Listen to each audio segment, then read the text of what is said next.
እንጸልይና እንጀምር። እሺ።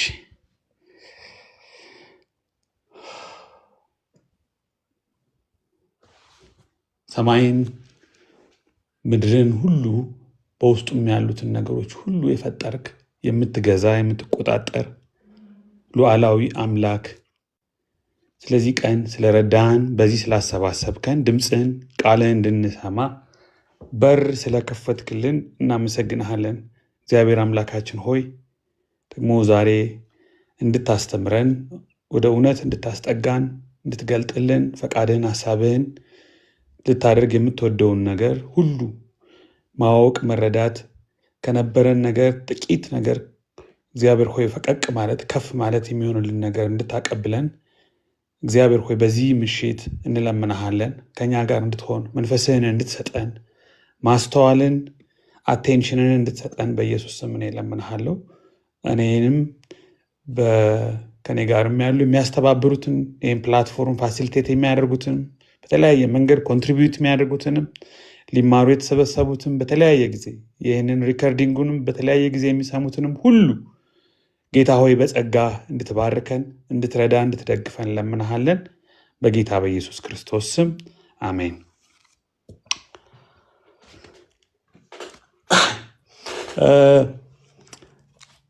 አማን ስትጀምር እንደተናገርከው በባለፈው ሳምንት ምዕራፍ 2 እና ምዕራፍ 3 ላይ ያሉ ሰባቱን አብያተ ክርስቲያናት በተወሰነ ደረጃ ለማየት ሞክረናል። ግን በዝርዝር በጥልቀት እያንዳንዱን ቤተክርስቲያን ለማየት አልቻልንም።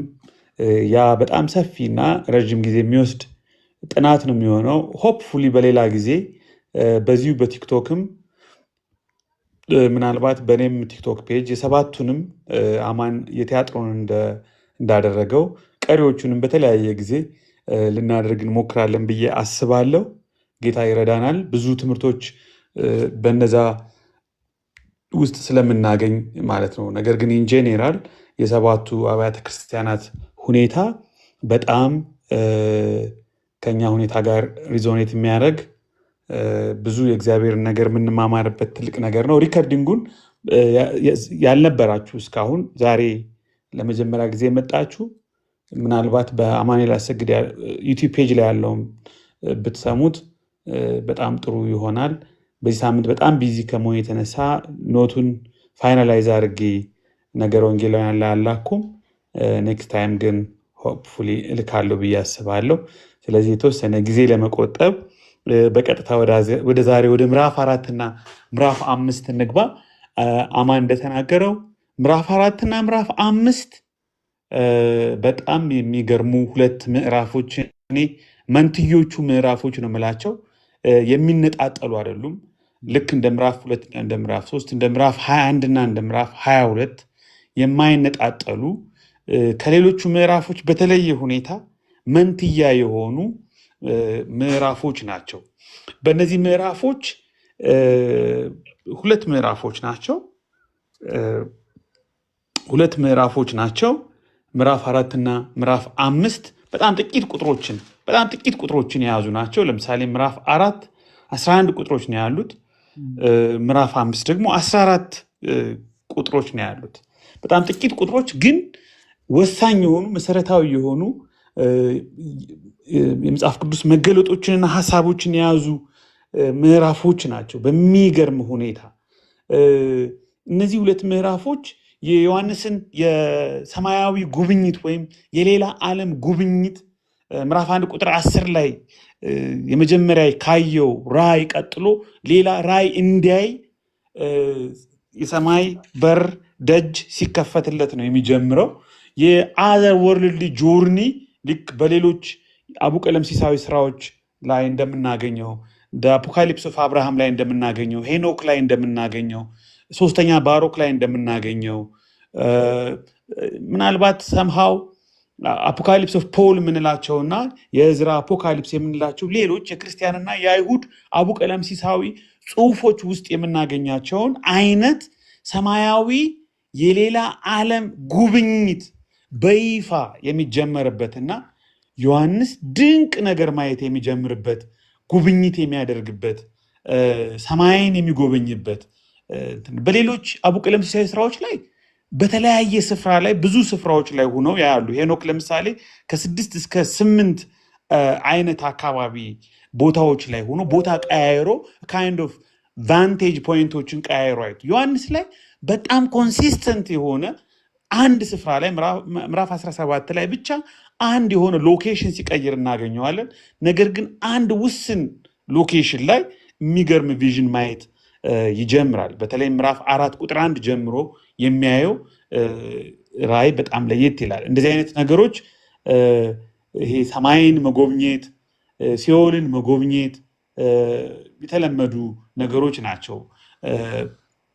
ምናልባት ብዙዎቻችሁ እንዳነበባችሁ ተስፋ አረጋለሁ።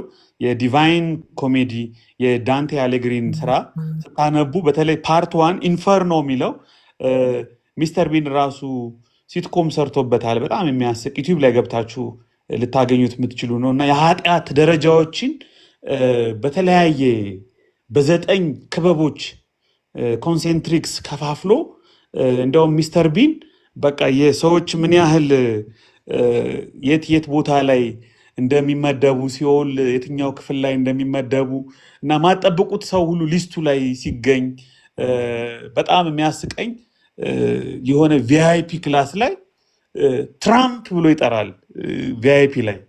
ከዛ በጣም ተሳታፊዎቹ ሲስቁ ሲገረሙ ይቆዩና ትንሽ ቆይቶ ክርስቲያንስ ብሎ ይጠራል።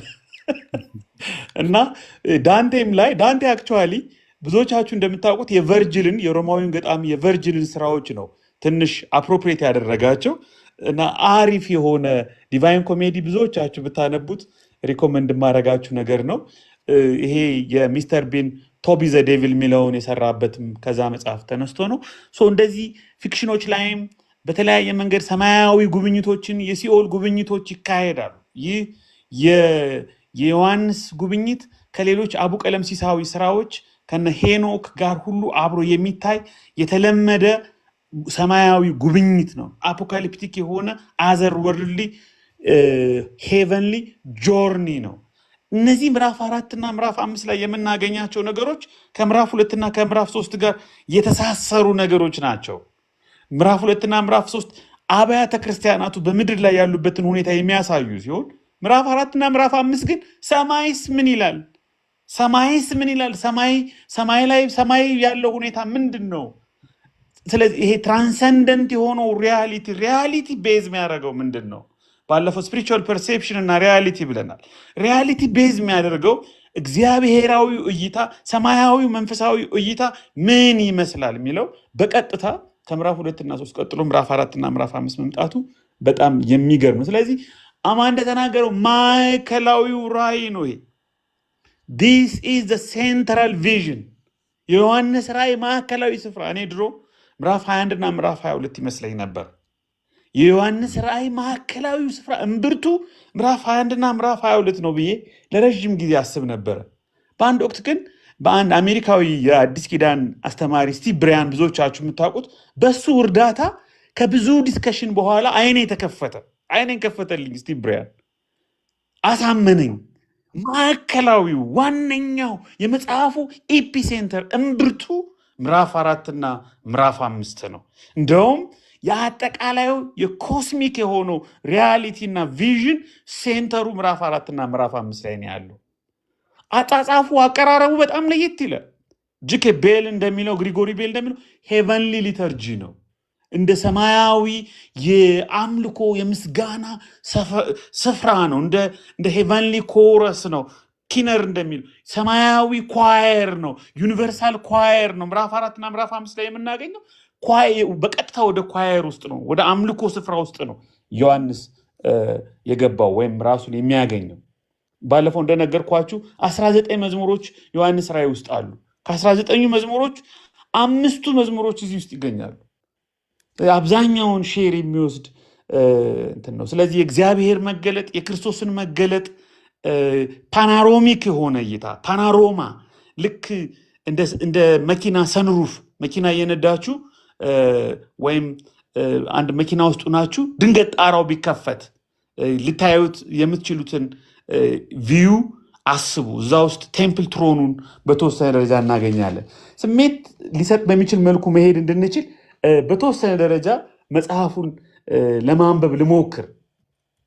ምዕራፍ 4 ቁጥር 1 ከዛ በኋላ አየሁ፣ እነሆ በሰማይ የተከፈተ ደጅ እነሆ በሰማይ የተከፈተ ደጅ እንደ መለከት ሆኖ ሲናገረኝ የሰማሁት ፊተኛው ድምፅ ወደዚህ ውጣና ከዚህ በኋላ ሊሆን የሚያስፈልገውን ነገር አሳይሃለሁ።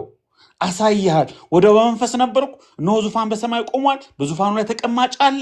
በዙፋኑ ዙሪያ በዙፋኑ መካከል ያሉትን ነገሮች በሙሉ ይዘረዝራል።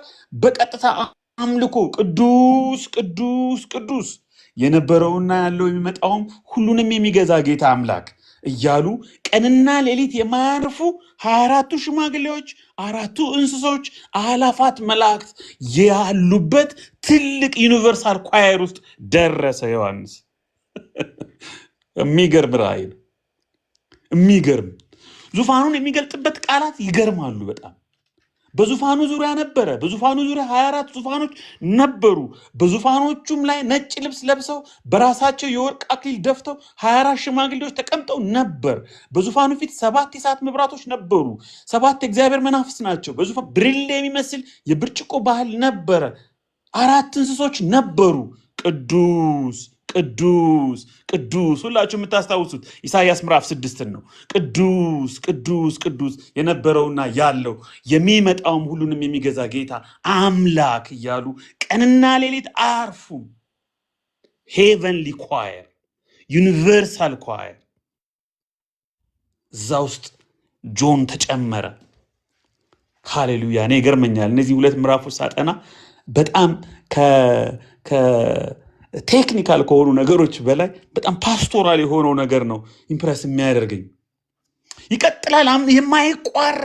የማይቋረጥ አምልኮ፣ የአምልኮ ሙቀት እሳት ነበልባል ውስጥ ነው የሚገባው። ጌታችንና አምላካችን ሆይ፣ የመጨረሻዋ ቁጥር ምዕራፍ 4 አንተ ሁሉን ፈጥረሃልና ስለ ፈቃድም ሆነዋልና ተፈጥረዋልምና ክብር፣ ውዳሴ፣ ኃይልም ልትቀበል ይገባሃል እያሉ በዙፋኑ ፊት አክሊላቸውን ያኖራሉ።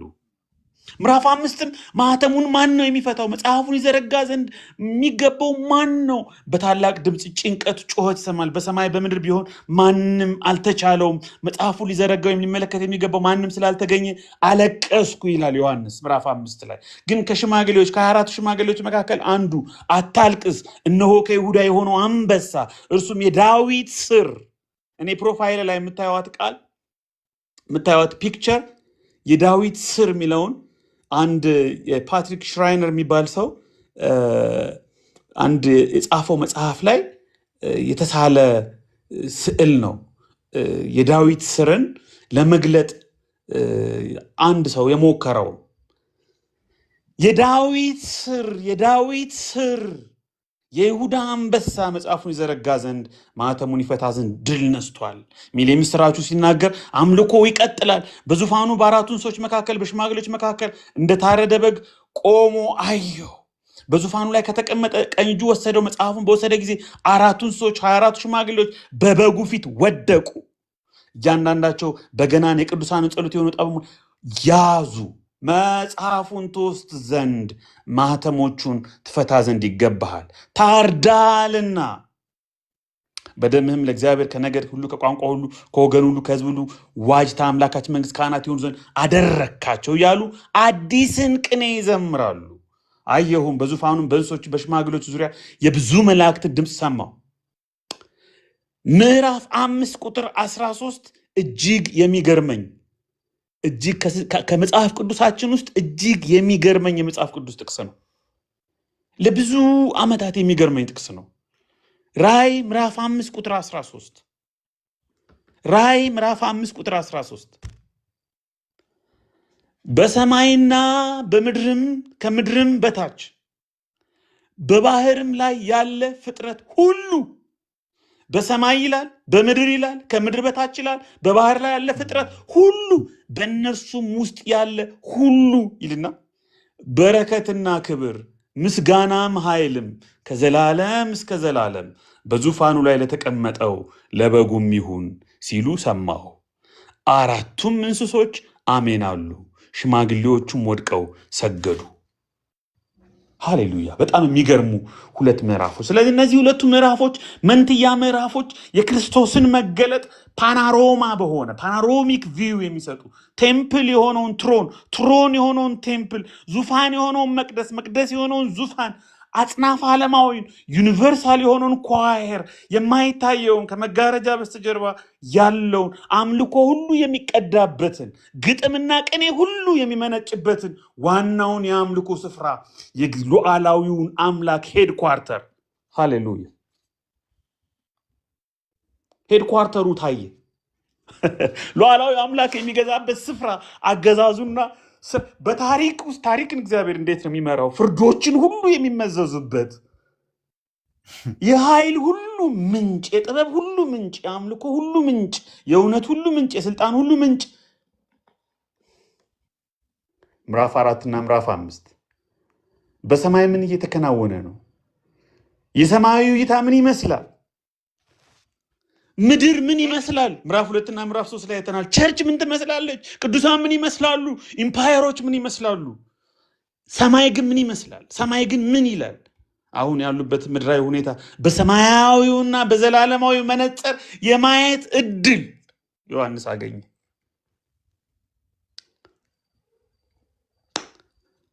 በጣም የምንወደው ጎርደንፊ በእነዚህ ሁለት ምዕራፎች ሰማይና ምድር እርስ በርሳቸው ቼክ ተደራረጉ ይላል። ሄቨን ኤንድ እርዝ ቲን ኢን ላይት ኦፍ ኢች አዘር ይላል። አንዱ ከአንዱ ጋር ያለውን ኢንተርፔኔትሬሽን በሚገርም ስዕል ምዕራፍ 4 እና ምዕራፍ 5 ላይ እናገኘዋለን። ሪያሊቲን ማወቅ ትፈልጋላችሁ? ትክክለኛ ፐርሴፕሽን ማየት ትፈልጋላችሁ?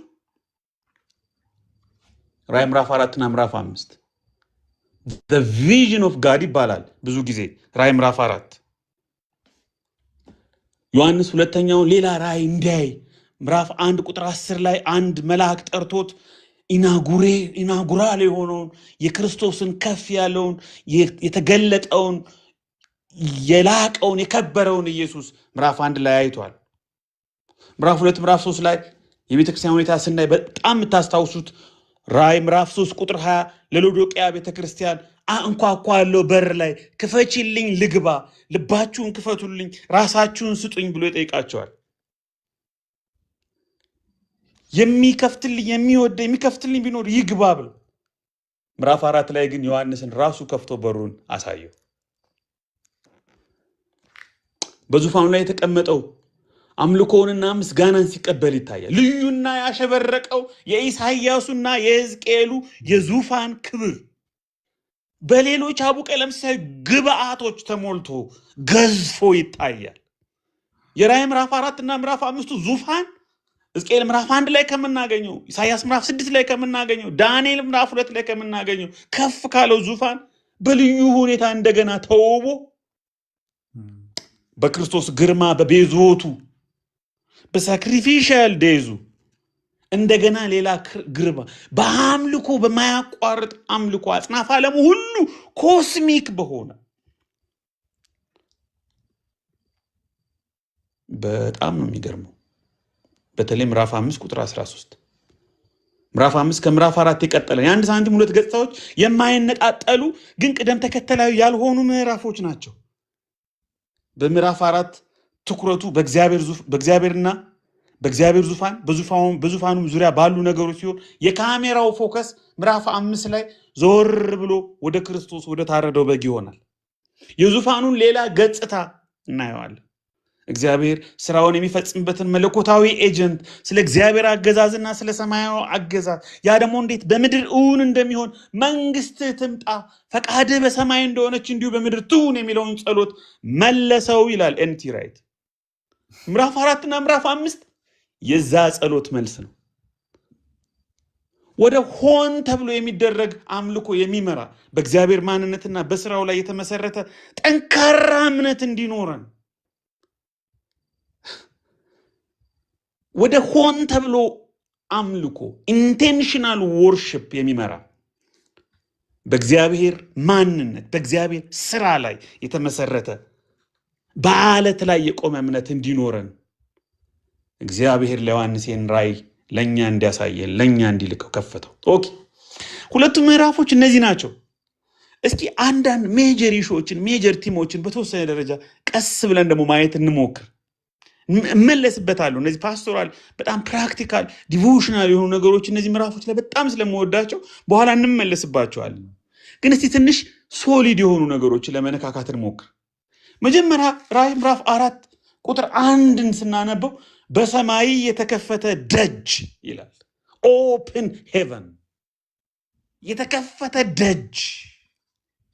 ይሄ በአይሁድ የአቡ ቀለምሲስ ስራዎች፣ ኢቭን በክርስቲያን የአቡ ቀለምሲስ ስራዎች፣ በነ ሄኖክ፣ በአብርሃም እርገት፣ የአፖካሊፕስ ኦፍ አብርሃም፣ ቡክ ኦፍ ዎቸርስ ላይ፣ ሄቨንሊ ሉሚናሪስ ላይ፣ አንደኛ ሄኖክ ምዕራፍ 72 ላይ፣ ሁለተኛ ሄኖክ ላይ፣ ሶስተኛ ባሮክ ላይ እናገኛቸዋል። ኢቭን ታስታውሱ ከሆነ አፖካሊፕስ ኦፍ ፖል ብለው አንዳንዶች ትንሽ ለየት ባለ መልኩ ገልጸውታል። ግን ሁለተኛ ቆሮንቶስ ላይ የምናገኘው ምዕራፍ 12 ከቁጥር 1 እስከ 4 ላይ የምናገኘው እንደዚህ አይነት ሰማያዊ ጉብኝት፣ የሰማይ መከፈት፣ የመጋረጃ መከፈት፣ የዙፋን መገለጥ፣ የሰማያዊ ዓለም እይታ መንጸባረቅ ለተደራሲያኑና ለዚህ ሲር ወይም ለዚህ ጎብኚ ሲከፈት እናገኛለን። አንዳንዶች ይህንን ክፍል የቤተ ክርስቲያን መነጠቅ ነው ብለው ትርፍ ይላሉ። እዚህ ጋር ነው ቤተ ክርስቲያን የምትነጠቀው ይላሉ። ዮሐንስ በመልአኩ ተመርቶ ይህንን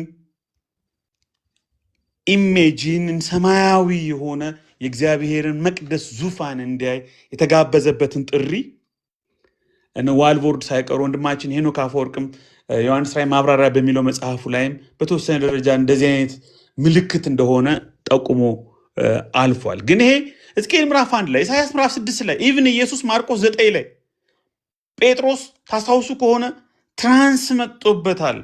ሐዋርያት ሥራ ምዕራፍ 10 የቆርኔሌዎስ ቤት ሂዶ ለአሕዛብ ወንጌልን ለመመስከር እግዚአብሔር እንደፈቀደ ከሰማይ ራእይን መገለጥን ተቀብሏል። ጳውሎስ ሁለተኛ ቆሮንቶስ ላይ ለየት ያለ በኋላ መጣበታለሁ ለየት ያለ ንግግር ተናግሯል። በሚገርም ሁኔታ የእይታ ለውጥን የሚያመጣ የሰማይ መገለጥ፣ ሰማያዊና ክርስቶሳዊውን አስተሳሰብ መጎናጸፍ፣ ንጽረተ ዓለምን፣ ርዕዮተ ዓለምን፣ አመለካከትን የሚቀይር መገለጥ፣ ሰማይ ሲከፈት፣ ሰማይ ሲገለጥ፣ የእግዚአብሔርን ነገር ማየት ስንችል፣ እግዚአብሔር አእምሯችን መንፈሳችንን ሲከፍት፣ መንፈሳዊ መረዳትና መገለጥን ስናገኝ በጣም የሚገርመኝን ነገር ልንገራችሁ። ዮሐንስ ሰማይ ተከፍቶ የሰማይ ደጅ ተከፍቶለት ተጋብዞ ለመጀመሪያ ጊዜ ሲሄድ መጀመሪያ ያየው ምን ቢሆን ጥሩ ነው? መጀመሪያ ያየው ዙፋን። ሃሌሉያ። በእርግጥ ዮሐንስ ብቻ ሳይሆን ኦልሞስት ሁሉም ሊባሉ የሚችሉ አቡ ቀለምሲሳዊ ስራዎች ላይ የምናነባቸው ተጓዦች መጀመሪያ የሚያዩት ዙፋኑን። በመጀመሪያ ዙፋን አየ እና ዙፋኑን ሲያዩ ደግሞ ይሄ በጣም ደስ የሚል ነገር ነው። ዙፋኑን በቃ መጀመሪያ ዙፋኑን ማየት። ዙፋኑን ሲያዩ ደግሞ ቫካንት አልነበረም፣ ባዶ አልነበረም። በዙፋኑ ላይ ተቀማጭ ነበረ ይላል። በዙፋኑ ላይ ተቀማጭ ነበረ። ሃሌሉያ። በዛ ማዕከላዊ ስፍራ ሚሼል ሬዲሽ የሚባል ሰው the locus of the world's power የዓለም ኃይል ሁሉ ሎከሱ ይሄ ነው። ማዕከላዊው ስፍራ የዩኒቨርሱ ዙፋን፣ የአጽናፈ ዓለሙ ሁሉ ገዢ ማረፊያ ስፍራ ዙፋኑን አየ። በዛ ላይ በዙፋኑ ላይ ቫካንት ባዶ አልነበረም። ይሄ ለእኛ ብዙ ኢምፕሊኬሽን ያለው ነገር ነው። በሚገርም ሁኔታ ዙፋን የሚለው ቃል በዚች በምዕራፍ 4 ብቻ 14 ጊዜ ተጠቅሷል። 11 ቁጥር ባላት በዚች ምዕራፍ 14 ጊዜ። በአዲስ ኪዳን በአጠቃላይ 62 ጊዜ ትሮኖስ የሚለው ዙፋን የሚለው ቃል አለ። ከዛ ውስጥ 47ቱ አዲስ ኪዳን ውስጥ ነው የሚገኙ። 47ቱ ከ62ቱ በአጠቃላይ ኤልዛቤት ሽሮፊ ዮሬንዛ በጣም የምወዳት በዚህ ሬቨሌሽን ላይ ብዙ ጥናት ያጠናች አንዲት የአዲስ ኪዳን ምሁር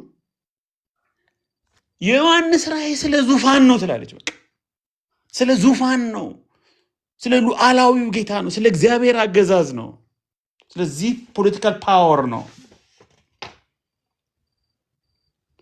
በአንድም ሆነ በሌላ መልኩ ይሄ ፖለቲካል የሆነ ዲፕ የሆነ ፖለቲካል ቴዎሎጂካል የሆነ ሐሳብ ምናልባት the power of ሳታን የሰይጣን ዙፋን ባለበት እንደተባለው የሰይጣን ዙፋን እንደተባለው ግን የእግዚአብሔር ዙፋን ይታያል። የጴርጋሞኑ የሰይጣን ዙፋን ባለበት በኋላ መጣበታለሁ። ዙፋኑ ባዶ አይደለም፣ በዙፋኑ ላይ ተቀማጭ አለ። ዩኒቨርሱ በኬዎስ በብላይንድ ፌት የተሞላ አይደለም፣ በጣፈንታ የተተወ አይደለም። አይ በእግዚአብሔር ነው ይላል ዮሐንስ ራእይ ምዕራፍ 4። ዙፋኑ ላይ ያለው ዜውስ አይደለም፣ አርጤምስ አይደለችም፣ የኤፌሶኑ አርጤምስ አይደለችም። ጴርጋሞንና ሎዶቅያን የሚረብሸው ዜውስ ወይም አስክሊፔስ አይደለም። የቲያጥሮኑ አፖሎ አይደለም። የፊላደልፊያ ዳዮኒሲስ አይደለም። ዲሚትሪ፣ ሰራፒስ፣ አፍሮዳይቴ አይደሉም። አይሲስ አይደሉም። አክቹአሊ ዩኤንም አይደለም፣ ኤዩም አይደለም፣ ኢዩም፣ አይኤምኤፍ፣ ወርልድ ባንክም አይደለም፣ ሲዛርም አይደለም፣ ኔሮም አይደለም፣ ነርቫ፣ ጋልባ፣ ኦቶ አይደሉም። ካሊጉላም እብዱ ካሊጉላም አይደለም፣ ኦክታቪያንም አይደለም፣ ዶሚቲያን የመጽሐፍ ሲጻፍ የነበረው ዶሚቲያንም አይደለም። በዙፋኑ ላይ ያለው ሉዓላዊው ጌታ እግዚአብሔር ነው። ሰማይንና ምድርን የፈጠረው አምልኮ የሚገባው ይገባሃል እየተባለ ኢንቴንሽናል አምልኮን የሚቀበለው እግዚአብሔር ነው። ጋድ ኢዝ ኢን ኮንትሮል ይላል ራእይ ምዕራፍ 4። ጋድ ኢዝ ኢን ኮንትሮል፣ ጋድ ኢዝ ኢን ቻርጅ፣ ጋድ ኢዝ ኢን ቻርጅ። አልበርት ካሙ በጣም የምወደው የእነሱን ሰፈር ጸሐፊዎች አብዛኞቹን ወዳቸዋለሁ። ዘ ሪቤል የምትል ደጋግሜ በጣም ማነባት መጽሐፍ አለችው። ሜታፊዚካል ሬቤሊየን የሚለው ሐሳብ አለ። አጽናፈ ዓለሙ በግጭት ውስጥ ነው ያለው፣ በአመፅ ውስጥ ነው፣ በኬዎስ ውስጥ በረብሻ ውስጥ ነው ያለው እና ይሄ ሜታፊዚካል ሬቤሊየን የሚለው አልበርት ካሙ ይሄ ኤግዚስተንስን ኮንዲሽን ካደረጉ ነገሮች ጋር የሚደረግ ፐርሰናል ፕሮቴስት ነው። ፐርሰናል እንደ ካይንድ ኦፍ ኮንፍሊክት ቢትዊን ዘ ሂውመን ዲዛየር እና በዩኒቨርስ ውስጥ ያለው ሚኒንግን የማግኘት ኢንዲፍረንስ። ይህን ሜታፊዚካል ሬቤሊየን ወይም ደግሞ አጽናፈ ዓለማዊ የሆነ አመፅ ግጭት አለ፣ ግን ብላይንድ ፌት አይደለም፣ ግን ዝም ብሎ የተተው አይደለም፣ ወይም እንደ ዴይስቶች እንደ ግድግዳ ሰዓት ሞልቶን የራቀ አምላክ አይደለም። በተለይም ደግሞ ለመጀመሪያዎቹ ተደራሲያን በኋላ ለኛ በጣም ምን ያህል ስሜት እንደሚሰጥ መለስበታለሁ። በተለያየ ጭንቀት ፈተና ውስጥ ላሉት ለመጀመሪያዎቹ ተደራሲያን ግን ሶቨሪን የሆነው ጋድ ሉዓላዊው አምላክ የኤፌሶኑ አርጤምስ ታላቅ ናት እንዳሉት ሳይሆን እንደ ዜውስ በጴርጋሞን ዙፋኑን ተክሎ እንደተቀመጠው እንደ ዜውስ በቲያጥሮን አፖሎ እንደሚቆጣጠረው ፈንድ እንደሚደረገው እንደ አስኪሊፔስ እንደፈዋሹ ጣዖትም ሳይሆን ምዕራፍ 12 ላይ ራእይ ምዕራፍ 12 ስንመጣ እንደምናገኘው በኋላ ከፓይተን ጋር እና አፖሎ እና ዲሚትሪ የሚመጡበት ሰራጲስም ሳይሆን የኢጅፕቷ ጣዖት አይሲስም ሳትሆን ሂትለርም ሳይሆን ስታሊንም ሳይሆን ሞሶሎኒም ሳይሆን ኔሚት ፖለቲካል ፖለሚኩ እግዚአብሔር ነው። ሉዓላዊው አምላክ ሁሉን የሚገዛው ሁሉን የሚቆጣጠረው ሉዓላዊው አምላክ እግዚአብሔር ነው። የዙፋኑ ግርማ ይህን ይመስላል። የተዋበ ነው። የሰዎችን ዕጣ ፈንታ ሰዎች አይወስኑም። የአጽናፈ ዓለሙን ዕጣ ፈንታ ሰው አይወስነውም። የሚወስነው እግዚአብሔር ነው፣ ሉዓላዊ አምላክ። ክሬግ ኪነር እንደዚህ ይላል፣ የዙፋኑ ግርማ የቄሳርን ድንክ ያደርገዋል፣ ድዋርፍ ያደርገዋል ይላል። ደስ ይለኛል በጣም። ዙፋኑ የተዋበ ነው። ዙፋኑ ውስጥ በርካታ ኤሌመንቶችን እናገኛለን። 24ቱን ሽማግሌዎች እናገኛለን። በአምልኮ ላይ ያለች ቤተክርስቲያን ነው የምላቸው እኔ the church at worship ለእግዚአብሔር ክብር የሚገባውን አምልኮ የምትሰጥ ቤተክርስቲያን። የብሉይም የአዲስ ኪዳንን የእግዚአብሔር ሕዝቦች ወኪል ድምር የሆኑ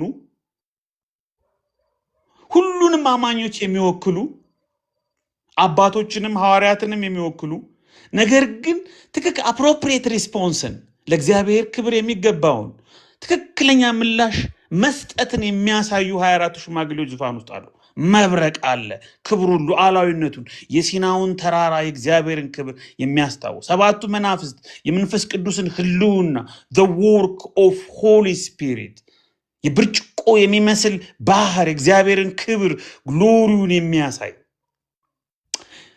አራቱ ፍጥረታት the whole creation represent የሚያደርጉ the whole ቢገባቸውም ባይገባቸውም የሚያመልኩ መዝሙር 19 ላይ የምናገኛቸው ድምጽ የለም መናገር የለም ግን ድምጻቸው እስከ ምድር ዳርቻ ወጣ የተባሉ heavenly representatives በዲቫይን ትሮኑ ተወክለው ያሉ አጽናፈ ዓለሙ ሁሉ እግዚአብሔርን ሊያመልክ በዙፋኑ ፊት ሰሞንድ ተደርጓል፣ ተጠርቷል።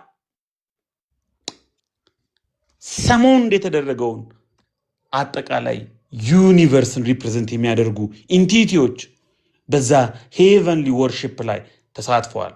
ምዕራፍ 8 ቁጥር 11 የምናገኘው አስደናቂ አምልኮ ሁሉ ለአምልኮ ሁሉ ይህንን ሉዓላዊ አምላክ ሊያመልክ እንደተፈጠረ የሚያሳዩ ይገባዋል እያሉ ኢንቴንሽናል የሆኑ አምልኮዎችን ያደርጋሉ።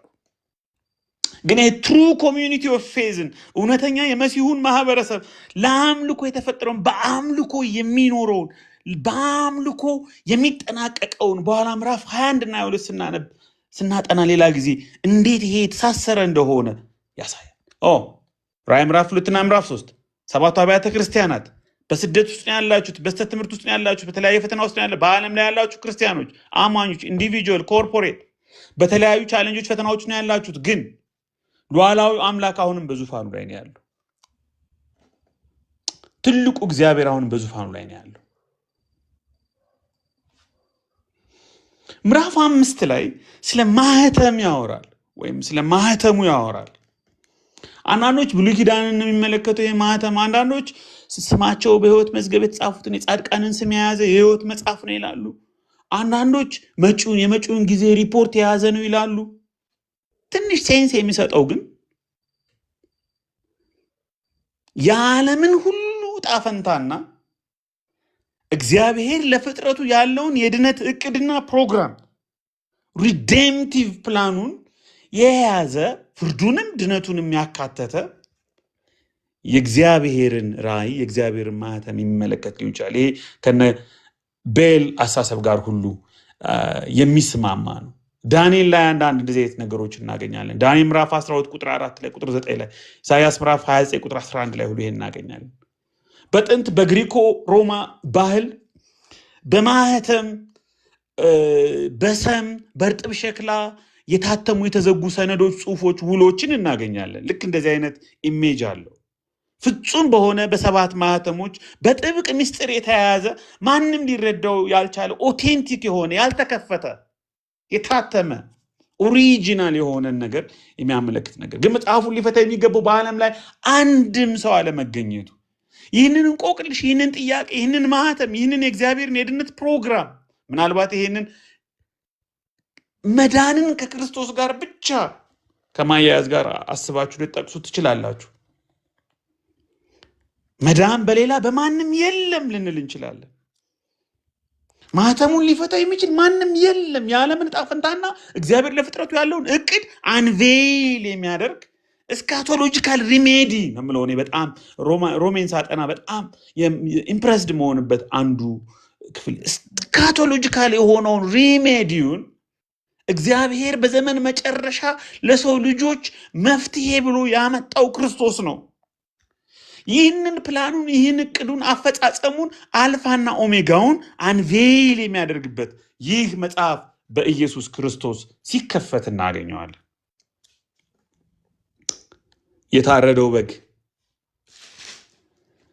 የታረደው በግ ኢየሱስ ክርስቶስ ከይሁዳ ነገድ የሆነው አንበሳ የዳዊት ስር ቅድም እንደነገርኳችሁ እኔ ፕሮፋይል ላይ የምታገኙት ፒክቸር አባገዳ ዛፍ የሚመስለው ፓትሪክ ሽራይነር the visual word የሚለው መጽሐፍ አዲስ ኪዳንን በሙሉ የተለያዩ ስዕሎችን ተጠቅሞ ሪፕሬዘንት አድርጎታል እና ራእይን እችን ስዕል ተጠቅሞ በእርግጥ የረዳው አንቶኒ ቤንዴቶ የሚባል በጣም ጎበዝ ኢላስትሬተር ነው። በደንብ ኢላስትሬሽን የሚሰራ ጎበዝ ሰው ነው ያገዘው። የመጽሐፍ ቅዱስ ምሁር አይደለም ሰውየው፣ ግን የአዲስ ኪዳን ምልክቶች በሙሉ መጽሐፉን ካገኛችሁት አንብቡ። the visual word የሚባል illustrated outlines of the New Testament books የሚባል መጽሐፍ ነው።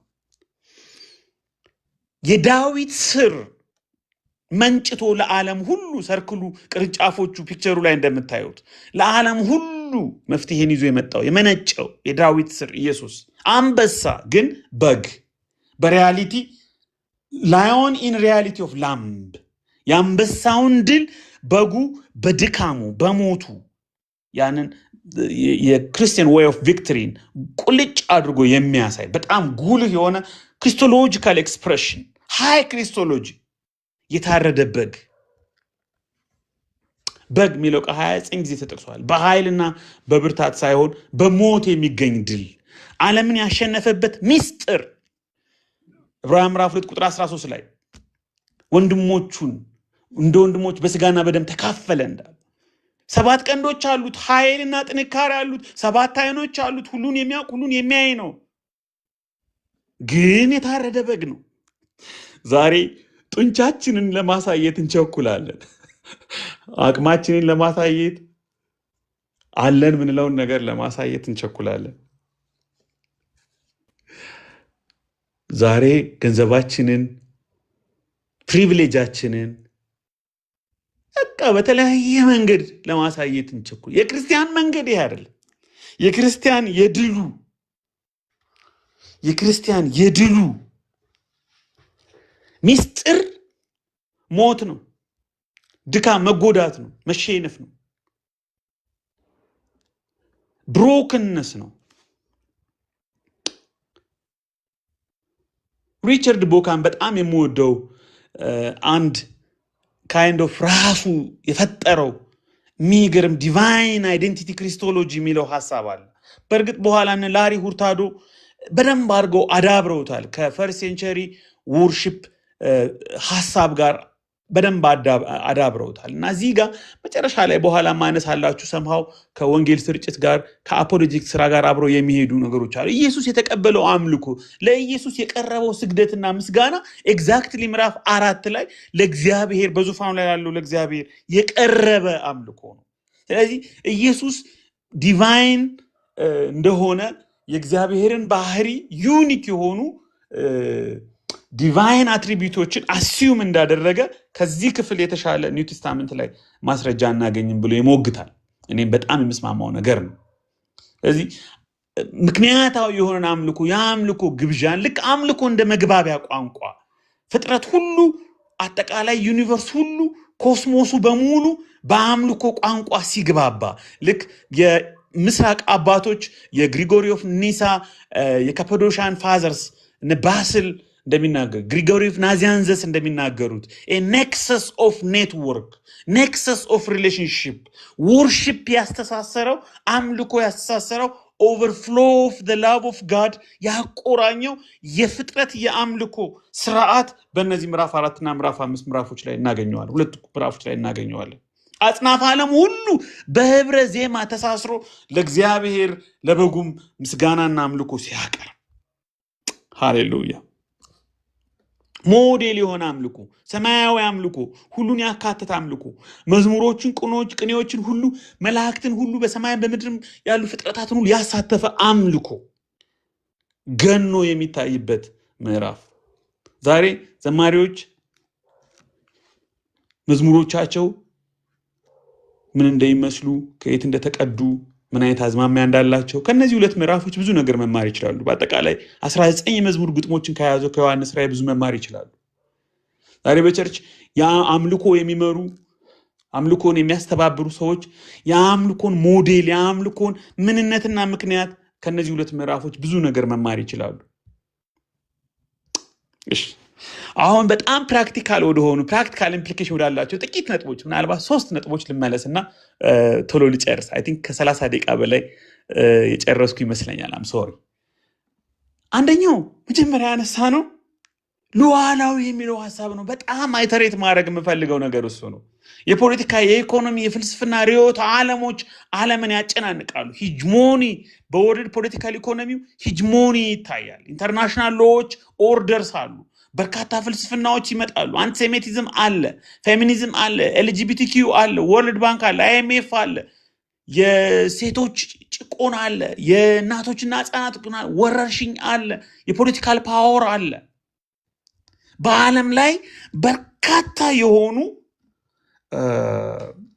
ርዕዮተ ዓለሞች፣ አስተሳሰቦች፣ ተቋሞች፣ ግለሰቦች፣ ድርጅቶች አሉ። የቢዝነስ ተቋማት ሁሉ አሉ። ለሚሊተሪ ቤዝ ሩጫ አለ፣ ፓወርን ለማሳየት ደግሞ ምስኪን አሁን በቅርብ የሰማሁት ድሮ ከሰሃራ በታች ምናምን የሚሉ ቃላት አሉ። አሁን ግን ሎ ኤንድ ሚድል ኢንካም ካንትሪስ ተብለናል። እግዚአብሔር ይመስገን ስማችን አሻሽለውልናል። ከሰሃራ በታች ግሎባል ሳውዝ ቀርቷል። አሁን ኤልኤምአይ ተብለናል። ሚሊተሪ ቤዞች አሉ፣ እርዳታዎች አሉ፣ ሚዲያ አለ፣ ኤአይ አለ። የእግዚአብሔርን ሉዓላዊነትን የእግዚአብሔርን በዙፋኑ ላይ መሆኑን እንደ ክርስቲያን፣ እንደ እውነተኛ ክርስቲያን፣ እንደ ትክክለኛ ፌዝ ኮሚኒቲ፣ ስካቶሎጂካል ሜሲያኒክ ፌዝ ኮሚኒቲ አዲስ ኪዳንን ክርስቶስን እንደሚያቅሰው እግዚአብሔር ምዕራፍ 4 እና ምዕራፍ 5 ላይ የሚነገር በዙፋኑ ላይ ሉዓላዊነቱን ማየት ካልቻልን በጣም ችግር ነው። ስለዚህ ይህን ሉዓላዊነቱን ማየት አለብን።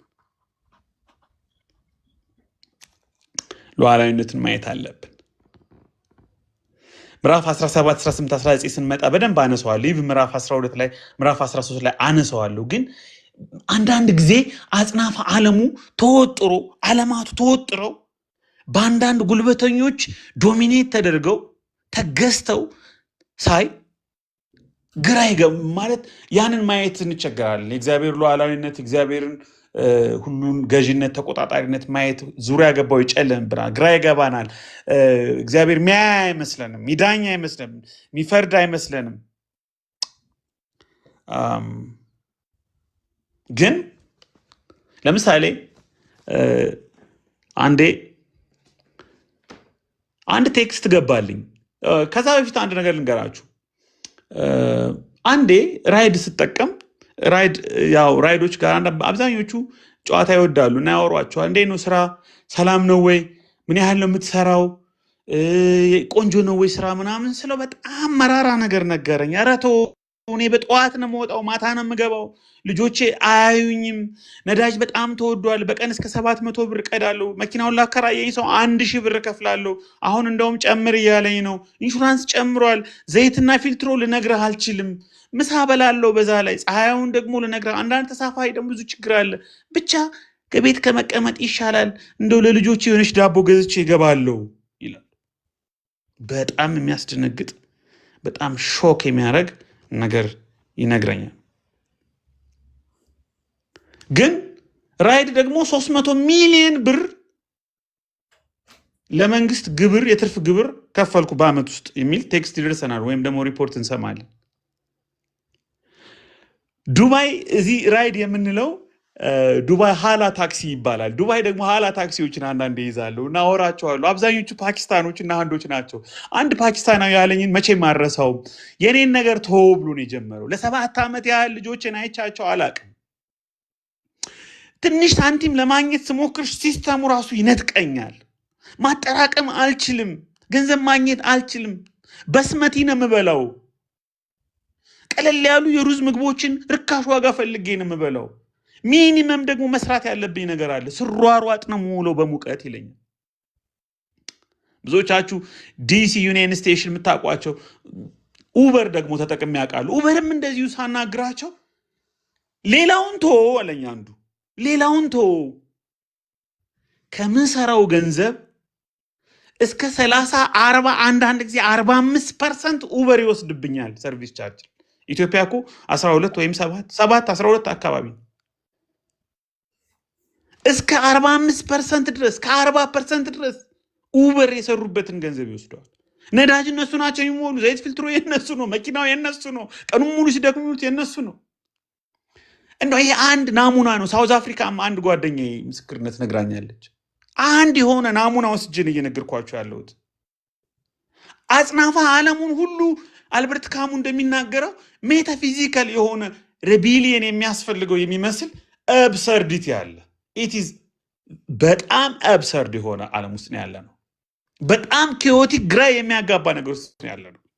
ባለፈው በእስራኤልና ፓሌስታይን ግጭት ምክንያት ለ3 ወር ያህል በአረቡ ዓለም እነ ስታርባክስ እነ ማክዶናልድ ካምፔን ተደርጎባቸው የተወሰኑ ማኪያቶችን መሸጥ ተቸግረው አንዱ ስታርባክስ ማክዶናልድ በ3 ወር ውስጥ $7 ቢሊዮን ከሰርኩ ብሎ ተናገረ። በ3 ወር ውስጥ ኢትዮጵያ ደግሞ የ1 ቢሊዮን ብድር ለማግኘት ዶላርሽን ቀይሪ፣ ባንኮችን አስገቢ፣ ታክስ ጨምሪ፣ እንደዚህ እንትንን ተቀበይ፣ እንትንና ተቀበይ፣ ከነንተና ጋር ታረቂ፣ ከነንተና ጋር ተጣይስ ትባል ትውላለች። ለ1 ቢሊዮን ለ2 ቢሊዮን ለ3 ቢሊዮን አንድ የሆነ ድርጅት በ3 ወር ውስጥ የሚሰራው አሜሪካ በአሁኑ ሰዓት ከ110 በላይ አገሮች ላይ ሚሊተሪ ቤዝ አላት። ፖለቲካል ሚሊተሪ ሂጅሞኒ ልነግራችሁ አልችልም። በዓለም ላይ በርካታ ምዕራፍ 17 18 19 ስንገባ በደንብ በዝርዝር ብዙ ነገሮች ነግራችኋለሁ። እነዚህን ነገሮች ሁሉ ስናይ ምዕራፍ 4 ራዕይ ምዕራፍ 4 እና ምዕራፍ 5 ላይ ያለውን ዙፋን ማሰብ ከቻልን ማየት ከቻልን በእውነት እኛ ነፃ ወጣናል። በእውነት እኛ ጌታ ረድቶናል። በእውነት እኛ በነፃነት ድል በነሳው ጌታ በመተማመን መራመድ ይችላል። እግዚአብሔር ሉዓላዊ ነው። እግዚአብሔር ሁሉን ያያል። እግዚአብሔር ሁሉን ይቆጣጠራል። የሚመራው የሚቆጣጠረው ሌላ ሳይሆን እግዚአብሔር ነው። አንደኛው ሐሳብ ሉዓላዊ፣ ሁለተኛው ሐሳብ አምልኮ ነው። በእነዚህ 2 ምዕራፎች ውስጥ 5 የሚገርሙ ግጥሞችና የህይወታችን ደራሲ ኢየሱስ እንደሆነ ፈጥረሃልና ይላል።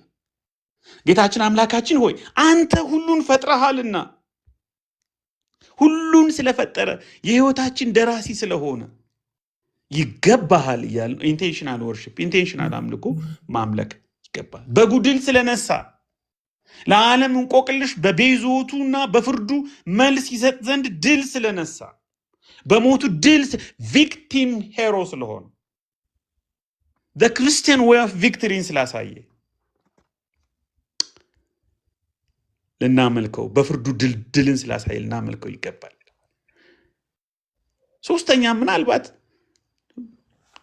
ኪነርም የሚያነሳቸው አንዳንድ ነገሮች ስላሉ መልቲካልቸራል ቦዲ ኦፍ ክራይስት የሚለውን ሐሳብ ከዘር ከቋንቋ ከብሔር ስለዋጀን ዋጅተሃልና ሁላችን መልቲካልቸራል እሱን የምናመልክ እሱን የምንከተል ሆነን ስለተፈጠርን ስለተዋጅን ስለዳን እኔ ሁል ጊዜ የማረሳው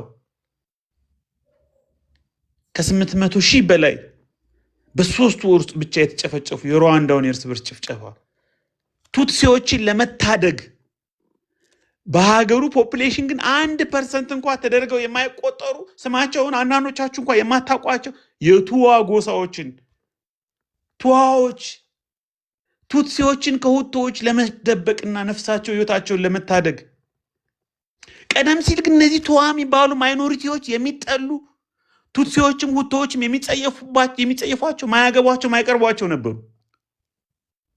ግን ቱትሲዎችን ለማትረፍ በርካታ የቱዋ ጎሳ ሰዎች ተገድለዋል በሁቶዎች።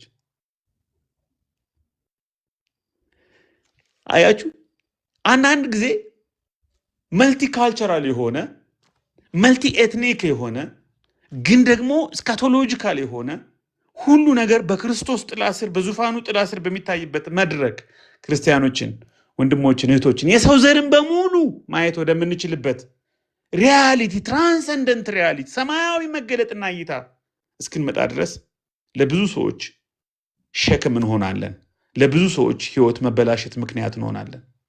እግዚአብሔር ግን ይህን የተለወጠ ህይወት መንግስት የመሆን ካህን የመሆን ምዕራፍ 5 ቁጥር 10 ላይ የምናገኘው መንግስትና ካህናት አደረካቸው፣ የእግዚአብሔርን አገዛዝ ምድር ላይ እውን የሚያደርጉ የሚያገለግሉ አደረካቸው። እኛ ብዙ ጊዜ እንደምናስበው መንግስትና ካህን መሆኑን ስናስበው ወረፋ ጠብቆ ወደ መንግስተ ሰማያት መሄድን፣ ወረፋ ጠብቆ ወደ ሲኦል መሄድን ብቻ ነው የክርስትና ናሬቲቭ። በቃ እዚህ እንቆያለን፣ ልክ እንደ ፓርኪንግ ላይ እንዳለ መኪና አይነት ክርስትና። የሆነ ጊዜ እንጠብቃለን፣ ወረፋ እንጠብቃለን፣ እንሞታለን፣ በቃ ወይ መንግስት ወይ ሲኦል እንገባ እንጂ ትራንስፎርሜሽንን ትራንስፎርምድ የሆነውን ህይወት ለሰው ልጆች ሁሉ ኢምፓክት ሊያመጣ የሚችለውን ህይወት ያን አስፔክት ያለውን ህይወት ቸል እንለዋለን። ለመጨረሻ አንድ አፖሎጂቲካል የሆነ ነገር ሰምሃው ምናልባት ከሌሎች ቤተ እምነቶች ጋር ዲስከስ በምናደርግበት ጊዜ በጣም የሚጠቅም ቦካን በጣም ኤምፋሳይዝ የሚያደርገውን አንድ ሀሳብ ሼር ላድርጋችሁና ልጨርስ። ራዕይ ምዕራፍ 4 እና ምዕራፍ 5 ላይ ራዕይ ምዕራፍ 4 the vision of God ነው። ራዕይ ምዕራፍ 5 the vision of the lamb ነው። የክርስቶስንና የእግዚአብሔርን ቪዥኖች ፎከሱን የወርሺፑን ሲን ሴናሪዮን መዝሙሮችንና ናሬቲቮችን ነው የምናገኘው። የመጀመሪያው ራዕይ ምዕራፍ 4 ላይ የእግዚአብሔርን ክብር ራዕይ ምዕራፍ 4 ከቁጥር 2 እስከ 8 ጋድስ ግሎሪ ይታያል። ኤግዛክትሊ ይሄ ግሎሪ ራዕይ ምዕራፍ 5 ከቁጥር 5 እስከ 7 ለበጉ ይሰጣል።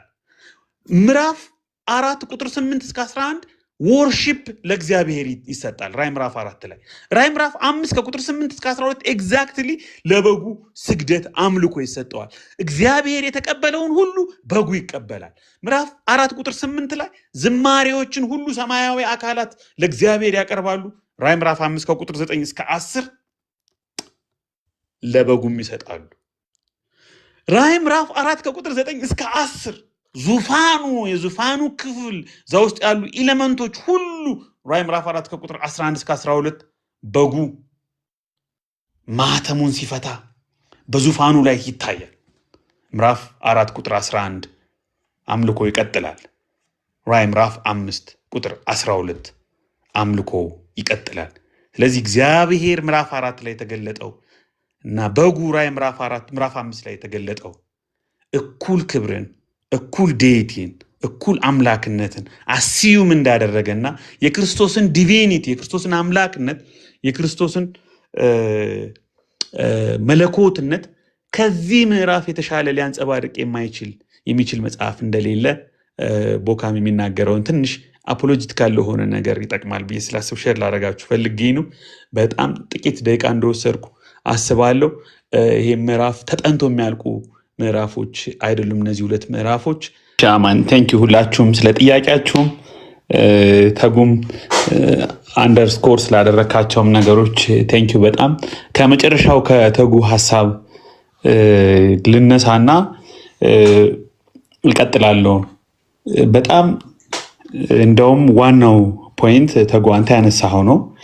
እነዚህ ሁለት ምዕራፎች ለኛ የሚሰጡት ፕራክቲካል ኢምፕሊኬሽን ሬሌቫንስ የሚቀዳው ራሱ በመጀመሪያ ለመጀመሪያዎቹ ተደራሲያን ካላቸው ኢምፕሊኬሽን ነው እኛ የምንወስደው። ካይንድ ኦፍ እንደ ሪፍሌክሽን ነው። እነሱ ላይ ነጥሮ እኛ ጋር ነው የሚመለሰው።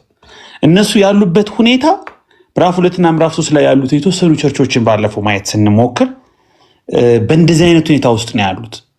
በፖለቲካው ውጥረት ውስጥ ነው ያሉት። በስደት ውስጥ ነው ያሉት። ኢምፔሪያል ከልቱ አለ።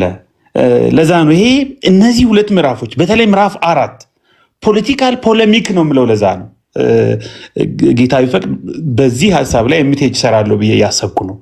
ፖለቲካል ፖለሚክ ነው በወቅቱ ለነበረው ኢምፔሪያል ወይም ደግሞ የሮማን ኢምፔሪያሊዝም የተሰጠ አጸፋ ነው፣ አጸፋዊ መልስ ነው። ያ ደግሞ በአንድ በኩል ለፈርስት ኦዲየንሶች ሰማይ ወይም ደግሞ ሁሉን የሚገዛው ሁሉን የሚያውቀው ሉዓላዊ አምላክ በዙፋኑ ላይ ነው ያለው። አትፍሩ፣ አይዟችሁ፣ አትደንግጡ፣ ተስፋ አትቁረጡ፣ አትጨናነቁ የሚል መልስ አለው። በስደት ውስጥ አሉ የተወሰኑ ቸርቾች። ብዙዎቻችሁ ለምሳሌ ሰምርኔስ እና ፊላደልፊያን ብናይ በብዙ ውጥረት ውስጥ ነው ያሉት። በጣዖት አምልኮ ገናና በሆነ የጣዖት አምልኮ ስርዓትና ኢምፔሪያል ዶሚኒየን ውስጥ ያሉ እንደነ ሎዶቅያና ጴርጋሞን አይነት ቸርቾች አሉ፣ በብዙ ችግር ውስጥ ያሉ። የኤፌሶኗ አርጤምስ ኤፌሶን የኒዮኮሮስ የሚባለውን የጣዖት የዓመታዊ የከተሞች ለጣዖት ያላቸውን ታማኝነት የሚያሳዩበት የጣዖት ጠባቂዋ ጋርዲያን ኦፍ ሳይዱልስ በቃ የከልቱን የኢምፔሪያል ከልቱን ጋርዲያን የሆኑ ከተሞች እየተመረጡ የሚሻል ኤፌሶን አርጤምስ ከ6 ስቴዲየም የሚሰፋ ትልቅ ቤተ ጣዖት ዳያና ሐዋርያት ሥራ ምዕራፍ 19 ላይ ከቁጥር 23 እስከ 41 የምናገኛት እያንዳንዱ ከተማ ባለፈው እንደነገርኳችሁ ፓትሪዮቲዝም ማለት የሀገር ፍቅር ማለት ለኢምፐረሩና ለጣዖታቱ ያለንን ታማኝነት ማሳየት ነው። ለዚህ የተሰጠ ምላሽ ነው። አይ ሉዓላዊው አምላክ እግዚአብሔር ነው፣ ሁሉን የሚገዛው አምላክ እግዚአብሔር ነው። ሰማይ የሚለው ይሄ ነው። ሰማያዊ መገለጥ፣ እውነተኛው ሪያሊቲ፣ እውነተኛው ስፒሪቹዋል ፐርሴፕሽን ይሄ ነው። የጠራችሁ አምላክ ዝም ብሎ አይደለም ሂዱ የሚላችሁ፣ ዝም ብሎ አይደለም ተለዩ የሚላችሁ፣ ዝም ብሎ አይደለም ተቀደሱ የሚላችሁ። ጋይስ ጁሊየስ ሲዛር አይደለም። ኢምፔሪያል የሆነ ሴንስ አለው። ኢምፓየር እና ክራይስት ኤንድ ኢምፓየር የሚል መጽሐፍ በጣም ወደው መጽሐፍ አለ።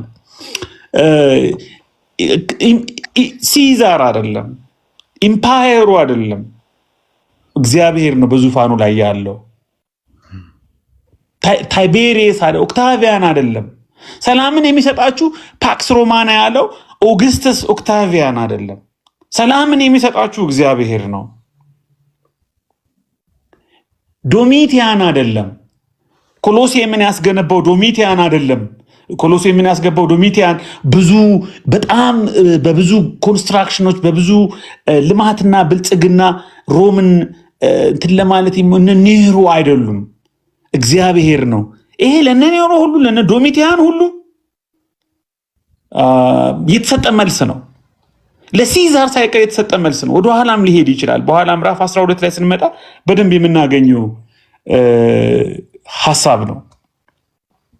እዚህ ይሄ በጣም በቀጥታ ኢንፋሳይዝ መደረግ ያለበት ሐሳብ ነው እና ወደዚህ ውጣ የሚለው ይሄንን ለማየት ነው። አንቬይሊንግ ኦፍ ዘ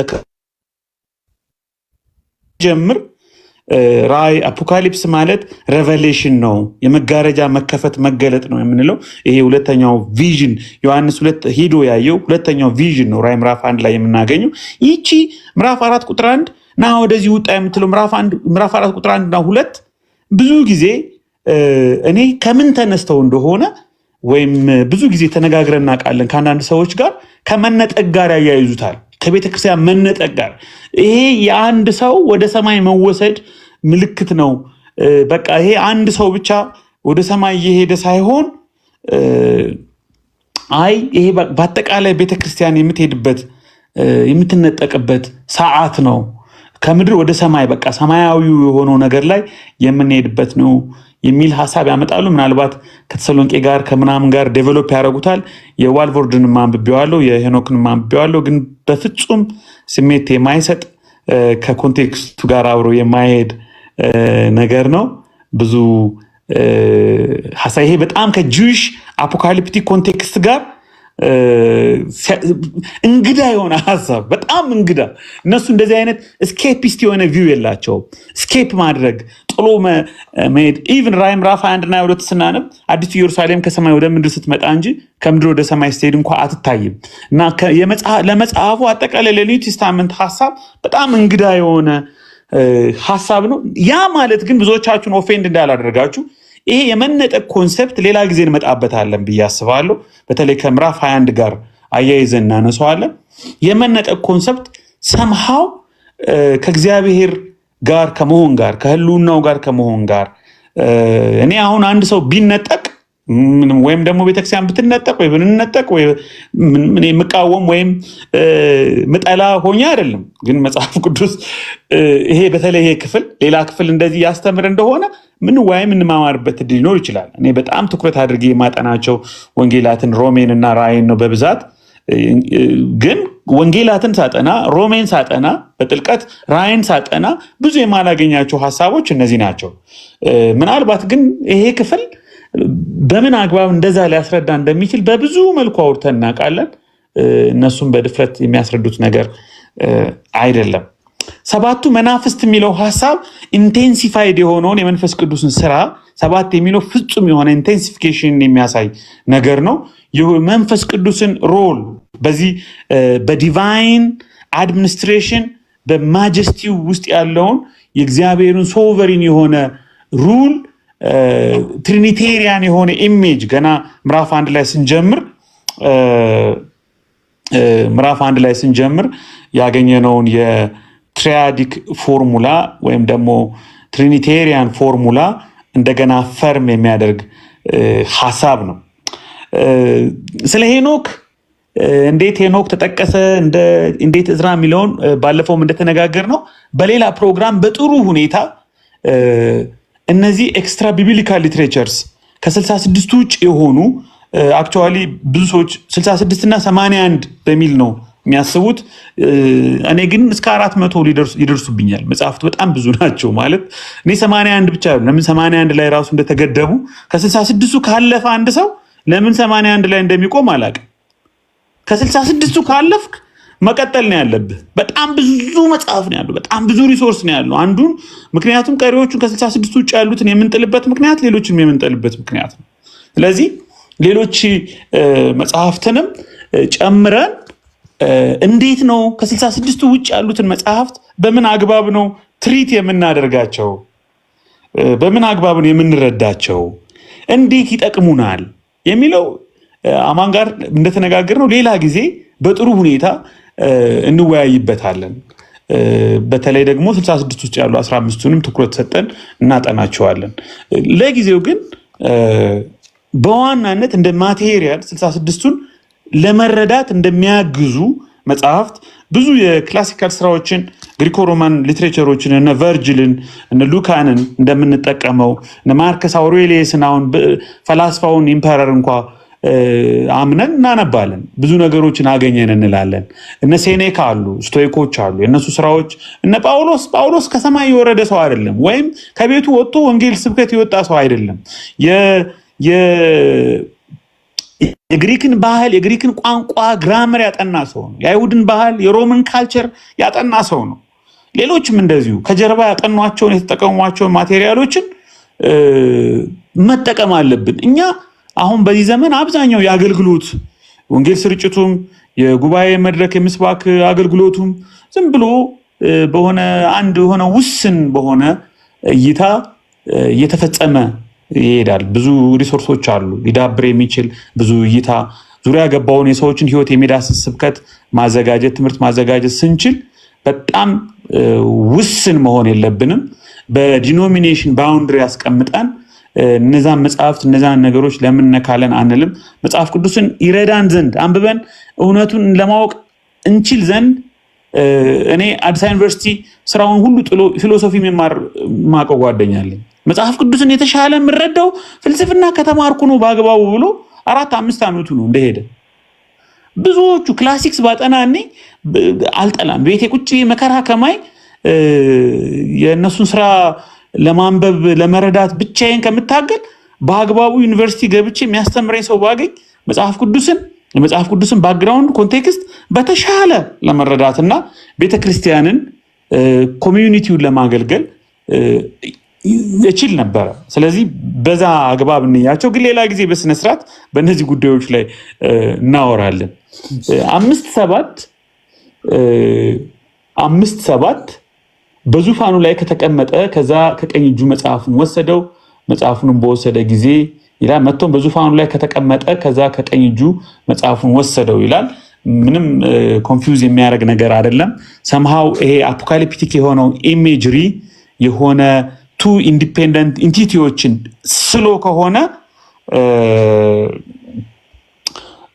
እንደዚህ አይነት ኢሜጅ ፈጥሮ ከሆነ ያንን ኢሜጅ ለመፍጠር ሳይሆን በበጉና በምዕራፍ 4 ላይ በምናገኘው በእግዚአብሔር መካከል ያለው ዲስቲንክት የሆነ አይደንቲቲ ሰምሃው ሊያሳይ ይችላል። ግን በዋናነት ግን ክርስቶስ ምን ያህል የእግዚአብሔር የድነት እቅድ ፕሮግራም ኢቭን ፍርዱን ከምዕራፍ 6 ጀምሮ የምናገኘው ፍርዱን በግልጽ ኤክስኪዩት እንዲያደርግ ያንን ሮል የተሰጠው ያንን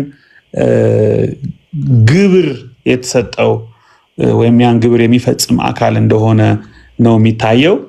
ግን ሰምሃው ሊትራሊ የምንወስደው በቃ የሆኑ ሰዎች ሰማይ ላይ እንደዚህ ሄደው አንዱ ከአንዱ የተቀበለ ያለ ሊትራሊ የምንተረጉመው ነገር አይደለም።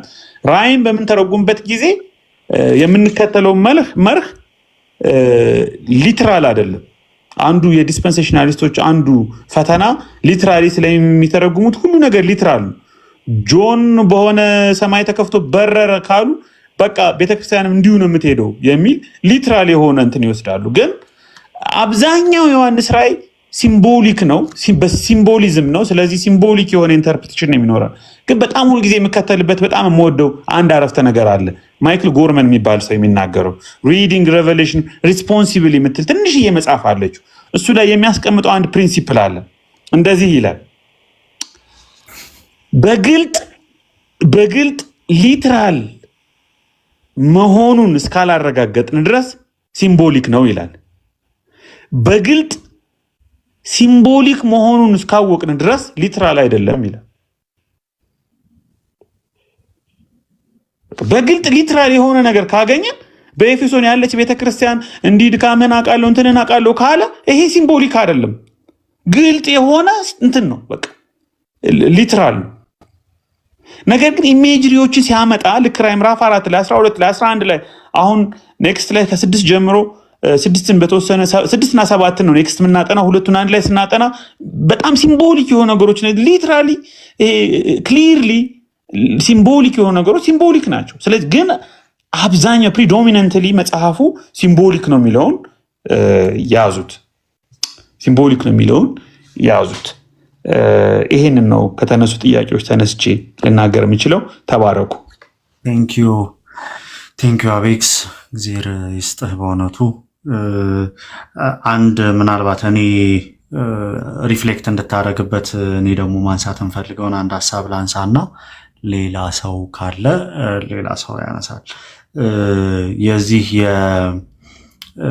የምዕራፍ 5 ላይ ቁጥር 4 ላይ ያለው ቁጥር 5 ላይ ያለው አታልቅስ፣ እነሆ ከይሁዳ ነገድ የሆነው አንበሳ የዳዊት ስር ድል ነስቷል የሚለው ከእውነተኛ እስራኤል ኢየሱስ ክርስቶስ ወይም መሲሁ ከመሆኑ ጋር ኤንቲ ራይት አገናኝቶ እስራኤል ፌል ከማድረጓ አንጻር እንደዛ አገናኝቶ ያወራልና እስኪ እሱ ላይ ከቻልክ ሪፍሌክት ብታደርግ። ማለት ኢት ሜክ ሴንስ እውነተኛ የእግዚአብሔር ወኪል ተገልጧል፣ ወይንም እውነተኛው የዳዊት ስር ይሄ አንበሳው የይሁዳ አንበሳው ከይሁዳ ነገድ የሆነው እሱ ተገልጧል እና እሱ ደግሞ ልክ እንደ ቅድም እንደነገርከን በግ ሆኖ ነው ያሸነፈው። ዘ ቪክትሪ ኦፍ ጋድ የሚለውን ማለት ነው እና እግዚአብሔር በዚህ መንገድ ነው ያሸነፈው የሚለውን ያነሳልና ምናልባት ከእስራኤል ጋር ይሄ ከኢየሱስ እውነተኛ ዘትሩ ኢዝራኤል ከመሆን ጋር እስኪ ትንሽ አገናኝተህ ብታወራን ለማለት ነው። የኔ ጥያቄ ነው ሶፋር ስለሌለ እስኪ። እሺ አማን፣ በጣም ዲስከሽናችንን አሪፍ የሚያደርግ ጥያቄ ያነሳው። አንዳንድ ነገሮችን አውቄ ነው ምዘላቸው፣ ምክንያቱም ትንሽ ጊዜም እንዳንወስድና እንደገና ደግሞ ዴብዙም ደግሞ ካሰብነው ወይም ከገመትነው በላይ እንዳይሄድና ለአንዳንዶች ደግሞ ትንሽ ኮንፊውዥን እንዳይፈጥር በማሰብ እስኬፕ ማድረጋቸው ሀሳቦች ናቸው። ግን ይሄ የእውነተኛ እስራኤል ትሩ እስራኤል ኮንሰፕት በጣም ኢምፕረስ የሚያደርግ ነገር ነው። አክቹዋሊ ራዕይ መጽሐፍ ላይ ብቻ ሳይሆን እነ ፍራንክ ቲልመን የሚባሉ የአሜሪካ የኒው ቴስታመንት ስኮላር በተለይ ሮማንስ ላይ ኒው ቴስታመንት ቴዎሎጂ ላይ የምናውቃቸው ሰዎች ከማቴው ነው የሚጀምሩ፣ ከማቴዎስ ነው የሚጀምሩ። ልክ ለምሳሌ የሆሴ ትንቢት ኢየሱስ ከማርያም ጋር ከግብፅ ስደት ሲመለሱ ወደ ናዝሬት ልጄን ጠራሁት ከሚለው ከሆሴ ትንቢት ጋር ያገናኙትና ልክ ለእስራኤል የተነገሩ ትንቢቶች እስራኤል ስትገለጥባቸው የነበሩ ሐሳቦች እነዛን ሐሳቦች ኢየሱስ እየፈጸማቸው እንደሄደ እንደታየና ትሩ ኢዝራኤል ሆኖ ኢንካፕሱሌት እንዳደረገው ሪፕሬዘንት እንዳደረገው ይናገራሉ። እና ይሄ በአጠቃላይ በተለይም ይሄ ከሰምሃው ከኒው ፐርስፔክቲቭ ከምንለው ወይም ከኒው ፐርስፔክቲቭ የሚለው ሐሳብ በጣም በቅርብ 1989 ላይ በኤንቲ ራይት ኮይንድ የተደረገ ቃል ነው። ግን 1977 እነ ኤፒሳንደርስ ያመጡትን ሰምሃው የአይሁድን ጉዳይ ታሪክ አብረን ከዛ ደግሞ ትንሽ አለፍ ስንል የዴድ ሲ ስክሮሎች የሙት ባህር ጥቅሎች መገኘት ትልቅ የሆነ ጥናትን የሚያግዝ የአይሁድን ታሪክ የአይሁድን ሃይማኖት የአይሁድን አሳሰብ የድነት ትምህርታቸውን እንደገና ሪቫይዝ ሪቪው እንድናደርግ የሚረዳ እይታ መጥቷል። ያ እነ ኤንቲ ራይት እነ ጄምስ ደንን ብዙዎችን ከዛም በኋላ እነ ፍራንሲስ ዋትሰንን አሁንም በቅርብ በጣም ጥሩ ስራ እየሰራ ጆር ባርክሌይን በጥሩ ሁኔታ የእስራኤልን ሁኔታና ስታተስ ከክርስቶስ ማንነት ጋር እንዲያዩት የተነጣጠሉ ቴሲስ አንቲቴሲስ እንዳልሆኑ በቃ ያኛው ወደቀ ይሄኛው ተነሳ፣ ህግ ተሻረ፣ ጸጋ መጣ፣ ሙሴ ወደቀ፣ ኢየሱስ መጣ፣ እስራኤል ከሸፈች፣ ቤተክርስቲያን ተነሳች፣ ሪፕሌስመንት ናት የሚለውን አይነት ይሄን ፎልስ ዳይኮቶሚ ሊያርም በሚችል መልኩ ግን ፕሮግሬሲቭ የሆነ የእግዚአብሔር የድነት እቅድና ፕሮግራም በአብርሃም በእስራኤል ኢቭን ከአዳም ኤንቲ ራይት አንዱ ደስ የሚለኝ ከአዳም ከኤደን ልክ እንደ ራዕይ መጽሐፍ ነው የሚጀምረው። ከኤደን ጀምሮ ከአዳም ጀምሮ እግዚአብሔር ፕሮግረስ እያደረገ የመጣው የድነት እቅዱ ፕሮግራሙ ኮንሱሜትድ የሆነው ወይም ደግሞ ከፍ ወዳለ ላቅ ወዳለ ደረጃ የመጣው በክርስቶስ ነው። ስለዚህ ክርስቶስ የዚህ የእውነተኛ እስራኤል መፈጸም በቃ እስራኤል ህግ ለምሳሌ ተሻረ ሳይሆን ተፈጸመ ነው። በክርስቶስ ህግ ግብ አድርጎ ይዞት የነበረውን ነገር በክርስቶስ እኛ ስናምን ክርስቶስን በሰራው ስራ ህግ ፍጹም እንዲሆን ህግ እንደተፈጸመ ማሳያ ነው። ስለዚህ የዳዊት ስር ኢየሱስ ክርስቶስ ከዳዊት ከአብርሃም ከብሉይ ኪዳን ከአባቶች ከነሙሴ ጋር ሊንክ ይፈጥራል። ልክ እኔ ፕሮፋይል ፒክቸር ላይ እንደምታዩት የተቆረጠ ነገር አይደለም። ስሩ ከቅርንጫፉ ጋር የተቆረጠ ነገር አይደለም፣ እየቀጠለ ያለ ነገር ነው። ይሄ ኦልድ የሆነው ፐርስፔክቲቭ እኛ ድሮ ብዙ ጊዜ የምናስበው ከሉተር ከዛም አልፎ ነው ኦገስቲን ጀምሮ ያለው አሁን ቀስ እያለ በጣም ስዊፒንግ የሆነ ሪቪዥን ያጋጠመው አሳሳብ ቴሲስ አንቲቴሲሱ ነው። አንዱ የአንዱ ማርከሻ ሆኖ አንዱ ወድቆ አንዱ እንደተነሳ የሚለው ነገር ነው። እሱ ትክክል አይደለም። ኢየሱስ ክርስቶስ የእግዚአብሔር የድነት ፕሮግራም ከአዳምም ጀምሮ በአብርሃምም በእስራኤልም የቀጠለው ያ የእግዚአብሔር የድነት ፕሮግራም መጠናቀቅ፣ መፈጸም፣ ፒኩ ላይ መድረስ፣ ሪዞሉሽን ላይ መድረስ ማሳያ ነው እንጂ ሁሉን ነገር አፍርሶ ሁሉን ነገር ቆራርጦ በአዲስ መንገድ እያስጀመረ አይደለም። የዛ መቀጠል ነው፣ የዛ ትራዲሽን መቀጠል ነው። ስለዚህ ኢየሱስ ክርስቶስ ከይሁዳ ነገድ የሆነው አንበሳ የዳዊት ስር መጽሐፉን በዳዊት ትንቢት የተነገረለት ጌታ ቀጠለ። እግዚአብሔር እየቀጠለ ነው። እየቀጠለ የነበረውን የድነት ፕሮግራሙን አሁን ለአይሁድም ለአሕዛብም ለሰው ዘር ሁሉ መድኃኒት ይሆን ዘንድ ይህንን የዳዊትን ስር የመጨረሻው ስካቶሎጂካል ሬሜዲው አድርጎ አመጣው፣ አስነሳው የሚል ሴንስ ያለው በጣም ቆንጆ ኮንሰፕት ነው። ቴንኪው አማን።